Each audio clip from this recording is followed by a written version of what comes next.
예, 반갑습니다, 여러분. 첫 주 토요일입니다.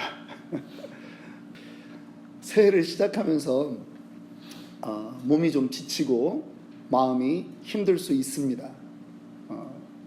우리들에게 그 연말이라고 하는 그 일, 뭔가를 맞춰야 되고 하는 또 과제들처럼 그렇게 있는 일들이 있어요.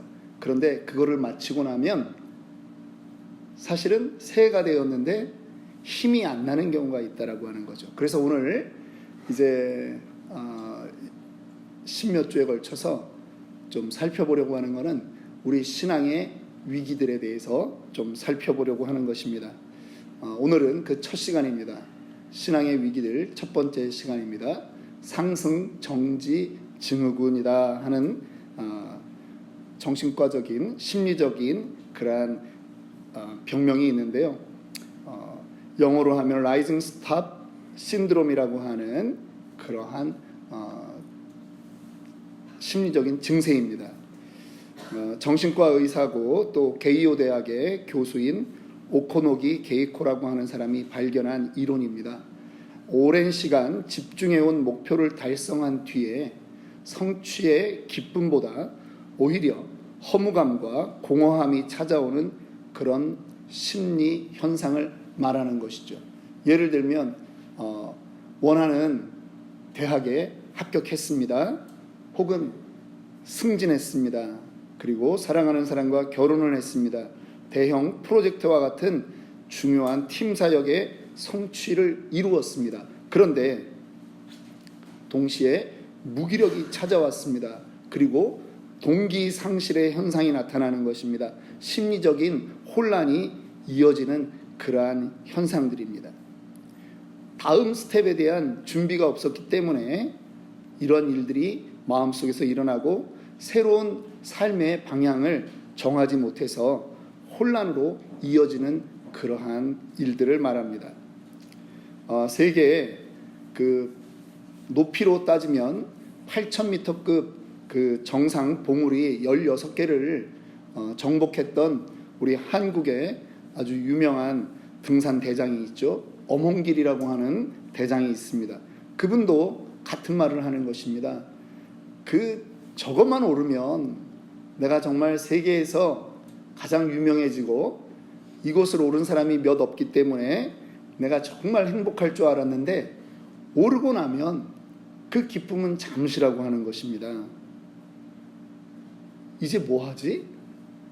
내려오면서부터 계속 그런 생각에 자기의 마음을 가눌 길이 없다라고 하는 것이죠.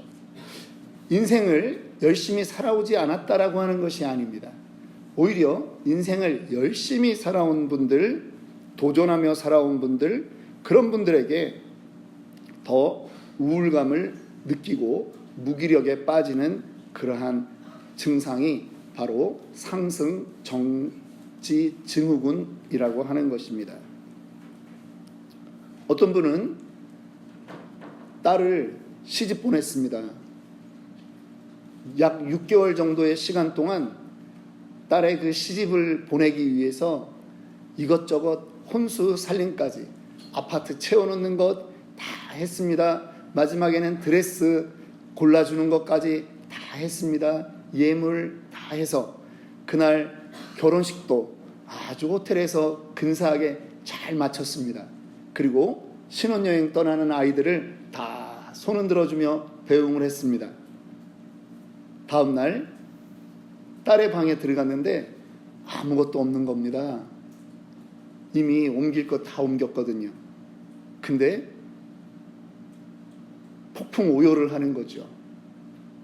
드라마에서 우리가 많이 봤잖아요. 그리고 실제로 이것 때문에 정신과 치료를 받는 그러한 분들도 있는 것을 우리 주변에서도 본 적이 있습니다.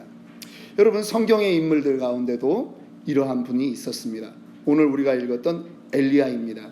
엘리야는 열왕기상 19장 10절에서 자기의 열심이 어떠했냐 뭐라고 말하고 있습니까? 그가 대답하되 내가 만군의 하나님 여호와께 열심히 유별하오니. 이게 개역개정에는 유별하오니 이렇게 말하지만 옛날 개역 한글 버전으로 보면 열심히 특심하오니 이렇게 번역하고 있는 것입니다. 대단했다라고 하는 것이죠. 자기가 수많은 이적을 베풀었던 선지자입니다. 사르밧 과부의 집에서도 밀가루 통에 그 밀가루 가루가 끊이지 않습니다. 기름병에 기름이 차고 넘치도록 공급해 주는 그 하나님의 기적을 일으켰던 선지자입니다. 그가 기도했을 때 3년 반 동안 비가 내리지 않았습니다. 다시 그가 기도하자 그 가물었던 그 이스라엘 땅에 비가 내렸습니다. 죽음을 보지 않았습니다. 하나님이 얼마나 사랑했는지 불말과 불병거로 그를 하늘로 데리고 올라가셨습니다. 그런데 이런 대단한 이스라엘의 영웅이 언제 이 신앙의 위기에 빠졌느냐? 우리가 알다시피 18장에 들어가 보면 우리는 그의 유명한 사적을 우리는 알고 있습니다. 그냥 기독교 안에서는 갈멜산 대첩이다. 우리 한국 사람들은 그렇게 부릅니다. 바알과 아세라의 850명의 선지자들을 한날 한시에 이기고 그들을 전부 다 목베었던 그런 일 아닙니까? 많은 군대를 위협해서 이 위대한 엘리야 선지자의 마음에 갑자기 위기가 찾아온 것이 아닙니다. 세상 정세가 갑자기 바뀌는 바람에 이 엘리야가 위기를 느낀 것이 아닙니다. 아합왕의 아내가 19장 2절입니다. 아합왕의 아내 이세벨이 이 모든 일을 듣고 이제 맹세하는 것입니다. 사신을 엘리야에게 보내어 이르되 내가 내일 이맘때에는 반드시 내 생명을 저 사람들 중 한 사람의 생명과 같게 하리라. 그렇게 하지 아니하면 신들이 내게 벌 위에 벌을 내림이 마땅하니라. 이 메시지를 보내는 것입니다. 그러자 그 유명한 엘리야 선지자가 부들부들 떠는 것이죠. 심리적인 불안을 느끼는 것입니다. 과거의 모습과 정말 달랐다라고 하는 것이죠. 이사벨의 말이 그를 힘들게 했습니다. 그 말 한마디 때문에 엘리야 선지자의 삶이 멈춰져 버렸습니다. 하나님이 사라진 것도 아닙니다. 능력이 사라진 것도 아닙니다. 그런데 완전히 패닉 상태에 빠져버렸습니다. 스스로 이런 생각도 했을 것입니다. 다 소용없다. 내가 뭘 노력해도 변하는 게 없구나. 그런 생각이 드는 것입니다. 이 땅에 나밖에 없구나. 나는 할 만큼 했는데 하나님 왜 여전히 이런 문제를 나에게 두십니까? 라고 하는 거죠.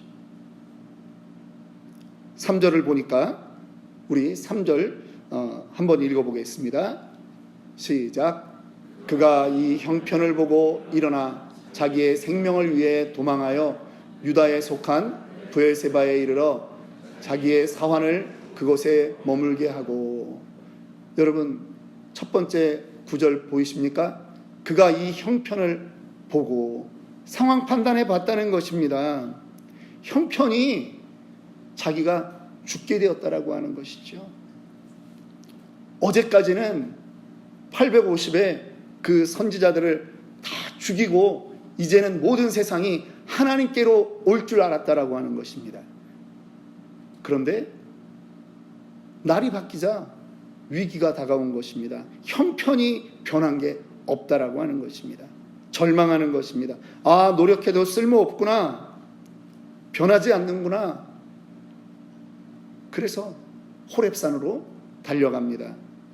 지금 그가 있던 곳에서 약 700km 떨어진 곳을 가겠다고 떠나는 것입니다. 왜 호렙산입니까? 모세가 하나님과 대면해서 서로 말했던 곳이기 때문입니다. 그 땅에 가서 자기도 하나님과 따져보고 싶다라고 하는 것이죠. 많이 갔습니까? 아닙니다. 4절 보니까 이제 하룻길 갔다라고 하는 것이죠. 그리고 지쳤습니다. 한 로뎀나무 아래에 앉아서 자기가 죽기를 원하여 이르되 여호와여 넉넉하오니 지금 내 생명을 거두시옵소서. 나는 내 조상들보다 낫지 못하나이다. 로뎀나무 아래 가서 이제 하소연하고 있는 것입니다. 하나님, 내가 뭡니까? 자포자기하는 거죠. 나 죽여주세요.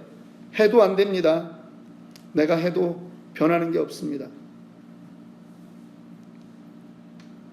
아니 그러면 처음부터 아예 이세벨의 그 사신을 만났던 그 자리에서 차라리 이렇게 얘기하지, 기껏 살려달라고 여기까지 하룻길을 도망와가지고 여기서 죽여달라고 하는 건 뭡니까? 불만이죠. 하나님 왜 가만 계십니까? 하나님 내가 이렇게 기도했는데 왜 변함이 없습니까? 여러분 신앙생활에는 이러한 위기가 없습니까? 여러분 신앙생활에는 나 혼자 남은 것 같은 그러한 마음이 들 때가 없습니까? 정말 기도 많이 했는데 하나님이 12월 31일에라도 그 기도 제목 들어주면 이 드라마틱한 하나님의 역사가 내 인생에 일어나고 내가 정말 간상에 올라오진 않더라도 우리 카페테리아 나눔의 자리에서 하나님이 이렇게 하셨습니다, 할렐루야, 이렇게 말할 수 있을 텐데 그런 일이 우리에게 안 일어났다라고 하는 거죠. 신앙에 문제가 있습니까? 그게 아닐 겁니다. 하나님이 섭섭해지는 것입니다. 하나님 왜 가만 계십니까?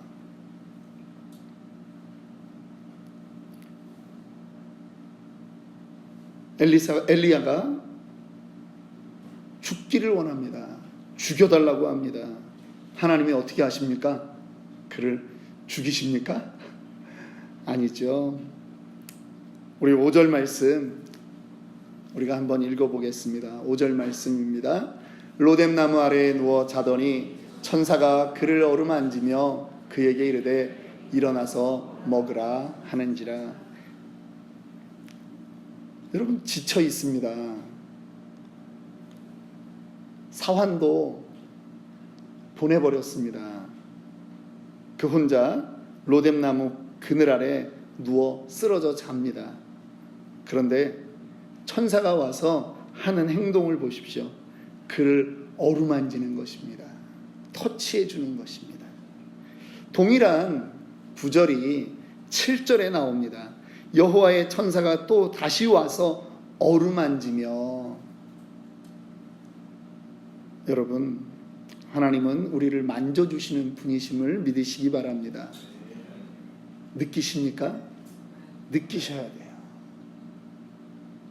혼자 있는 것 같은데 하나님이 만져주시는 분이세요. 저는 가끔 이 어머니를 떠올릴 때가 있습니다. 벌써 돌아가신 지가 40년이 이제 넘어갔어요. 가끔 잘 생각나지 않을 때도 있는데,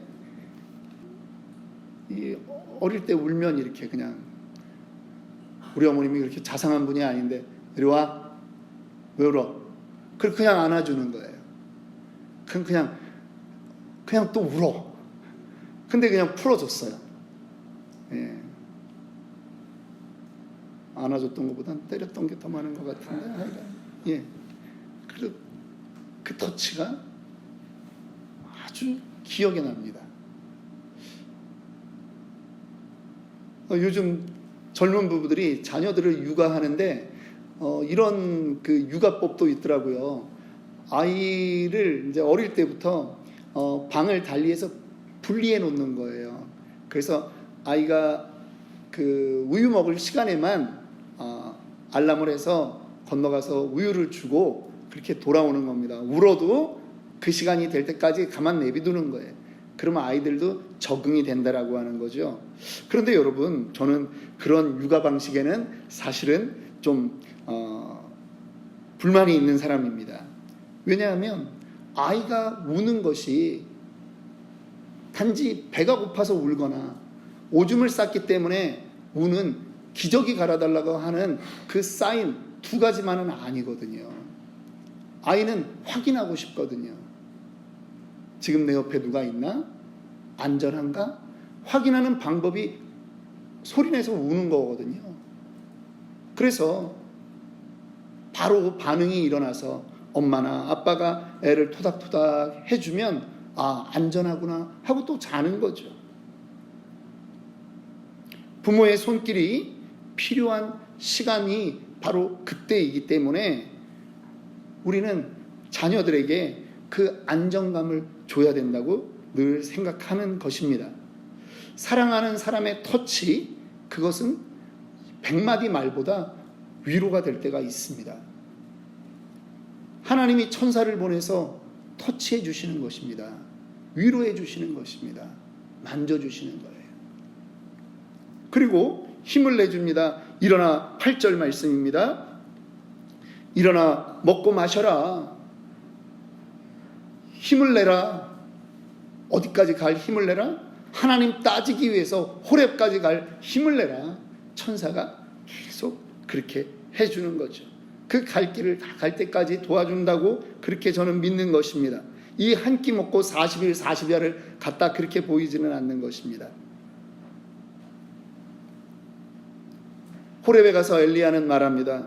10절에 보니까 나 혼자 남았습니다 라고 말합니다.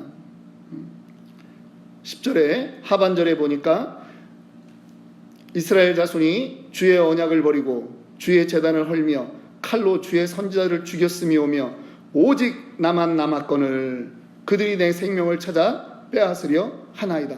오직 나만 남았습니다. 이 큰 교회 목사들 얘기입니다. 이 큰 교회 목회하는데 부사역자로 하고 30명 40명 뽑아놨지만 화분에 나무 말라 죽는 거 신경 쓰는 부사역자 하나 없고 나밖에 없습니다. 하나님, 나 힘들어 죽겠습니다. 그런다라고 하는 거죠. 교회가 크건 작건 어느 구석에서 사역하건 누구라도 그런 마음이 들 수 있다라고 하는 것입니다. 하나님, 나밖에 없네요. 사역의 현장에 위기가 찾아온다라고 하는 것입니다. 하나님, 어떻게 사역을 분배하다 보니까 내가 제일 힘든 일을 지금 하고 있는 것입니다. 나 너무 힘들어요. 누가 알아주지도 않습니다. 그럴 수 있다라고 하는 거죠. 하나님이 말씀하십니다. 18절 말씀입니다. 그러나 내가 이스라엘 가운데 7,000명을 남기리니 다 바알에게 무릎을 꿇지 아니하고 다 바알에게 입맞추지 아니한 자니라. 여러분, 엘리야의 그 분노와 엘리야의 항변이 딱 막히는 구절입니다. 아니야, 그렇지 않아. 너 말고도 지금 이 땅 곳곳에 7,000명이나 남아있어. 그 한마디에 엘리야가 하나님께 항복하게 되는 것입니다. 하나님의 위로하심입니다. 하나님은 어느 곳에서도 사실은 외롭게 그의 백성을 혼자 남겨두지 않습니다. 여러분, 교회라고 하는 말, 이 말이 무슨 말인지 아십니까? 에클레시아라고 하는 이 교회라고 하는 말은 원래 교회라고 쓰는 단어가 아닙니다. 어제도 우리가 그저께 1월 1일 날 사도행전을 읽었지만 거기에 민회라고 하는 말이 있어요. 소요가 일어났다. 민회에 소요가 일어났다. 백성들 모아놓은, 대표들을 모아놓은 곳에 의견이 나누면서 소요가 일어났다라고 할 때 그 민회라고 하는 말이 헬라어로 에클레시아예요. 많은 백성들 가운데 뽑아놓은 사람들이라고 하는 뜻이에요. 에클레시아. 불러내어 모아놓은 사람들. 교회가 그 단어를 취한 것입니다. 이 코로나가 되면서 우리가 교회론을 잘못 이해하고 있어요. 그냥 집에서 나 혼자 드려도 예배다. 또 우리 고린도서를 보면 너희가 성전되었다. 그렇게 하나님이 불러주시니까 우리가 교회입니다. 내가 교회입니다. 이렇게 생각하는데 하나님이 우리를 교회로 불러주셨다는 개인적인 그런 은혜의 부분 말고 하나님이 우리를 불러주셨다라고 하는 그 의미는 공동체로 불러주신 거예요. 혼자가 아니라는 거죠.